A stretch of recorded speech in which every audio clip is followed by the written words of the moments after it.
is up, you horror nerds? It is me, your host once again, Jeremiah Duncan. Welcome back to the channel. Today's review I got for you, I was a little let down by. I did have high hopes for it because I was super excited about it, and we'll talk about why. Talking about the 2013 release of The Perfect House. Yes, it's not rated, runs for an hour and 24 minutes. If you haven't heard of this, I'm not surprised, but let's get you connected. A young couple's dream home turns into a house of horrors when the disturbing violent acts of 3 generations of doomed families is reawakened for them to witness. Now they must fight for their lives to escape the terrible secrets hidden within the walls of The Perfect House. This is a Wild Eye releasing production. So, I mean, it is definitely a B movie. I mean, through and through. With the acting, with the cinematography, with the story, with everything. So, and I knew that going into this, and I'm okay with that. I'm fine with that. What happened for me is, so it's probably my fault for setting high expectations. It's a fun film. Let me say that first. But I did set high expectations because 2 of the main stars from Sleepaway Camp, which is one of my favorite movies of all times, Felissa Rose and Jonathan Tiersten, are in this movie.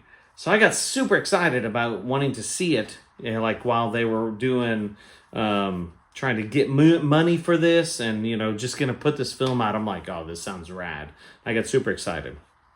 So I may have scored it a little bit higher probably than what I should have, but it's still a fun film. It's still worth the watch. I ain't mad about it, you know, and I'm glad it's in my collection just because of Felissa Rose and John. Like, super, super people, good actors. I enjoy them. Of course, you know, both of them in Sleepaway Camp, but it also does feature a John Philbin, who was at Point Break, Return of the Living Dead, and he's also in, like, the 1984 Children of the Corn. So there are some cool people that you need to watch this for and just check it out. So there's gore galore in this. There's horror.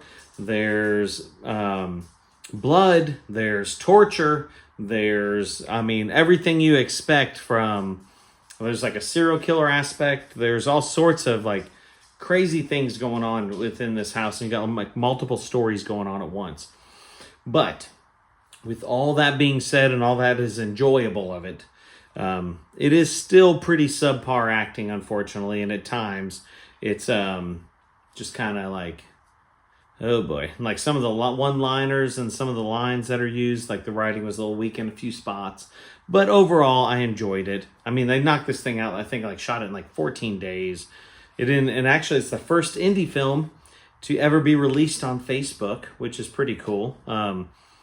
What it does lack, in cinema a bit, in the story and the acting, but it excels in the fun and gore. So what do you want? What do you want? Do you want the fun and gore, or do you want great acting? I know we try to balance the two, but it's a fun indie film. Check it out. I'm giving it a 5 out of 10, okay? 5 out of 10, The Perfect House. Check it out. Let me know your thoughts below. Like, subscribe, hit the death bell for notifications. Stick around. I got more coming to you.